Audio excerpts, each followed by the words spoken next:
Chairperson of National Human Rights Commission, Sri Justice V. Ramasubramaniam ji, members of National Human Rights Commission, Dr. Justice Vidyut Ranjan Sodangi ji, Mrs.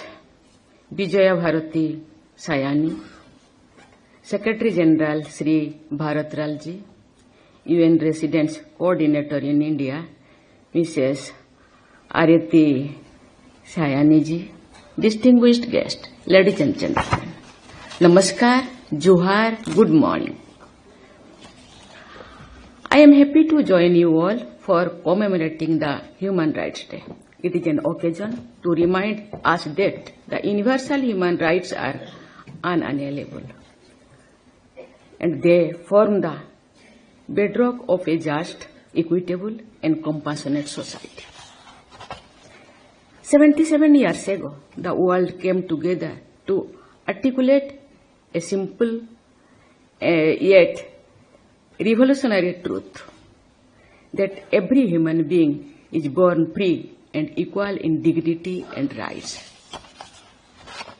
India played an important role in shaping a global framework of human rights.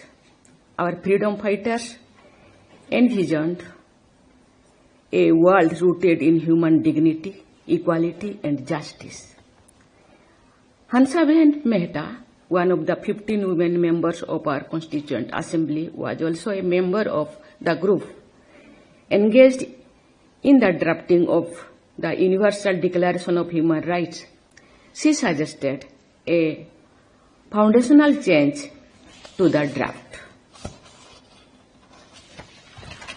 She ensured that the rights enshrined in that global charter were expressed not in terms of the rights of men, but in the inclusion and universal expression rights of all human beings.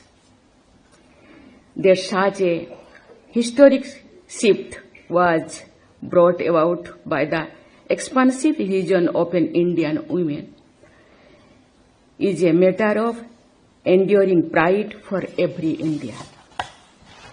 Thus, India embraced the Universal Declaration of Human Rights as a co-creator of a universal moral covenant which resonated deeply with our civilizational ethos.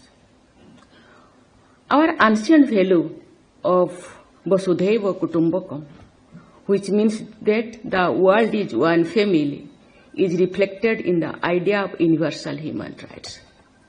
It is only up that India's sustained commitment to the human rights principles has been recognized globally. It is evidenced by our unopposed election to the United Nations Human Rights Council for a 3-year term, commencing in 2026 for the 7th time.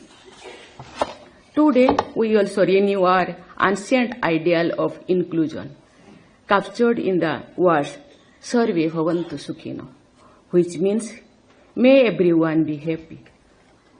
We renew this inclusive spirit of well-being of all as a modern pledge, that no one shall be left behind, that dignity is not negotiable, and that justice must remain the birthright of every person in India. Our commitment is clear: to build a nation where every individual can live with freedom, respect, and equality, and where human rights are not only protected but celebrated. Human rights are contained in the vision of our Constitution. Highlighting our constitutional objectives, Babasaheb Dr. Bhimrao Ambedkar has said, we must make our political democracy a social democracy as well. Human rights promote social democracy. Human rights encompass the right to live without fear, to learn without barriers, to work without exploitation, and to age with dignity. We have reminded the world that human rights cannot be divorced from development. Also, India has always added to the timeless truth: there is no peace without justice, there is no justice without peace.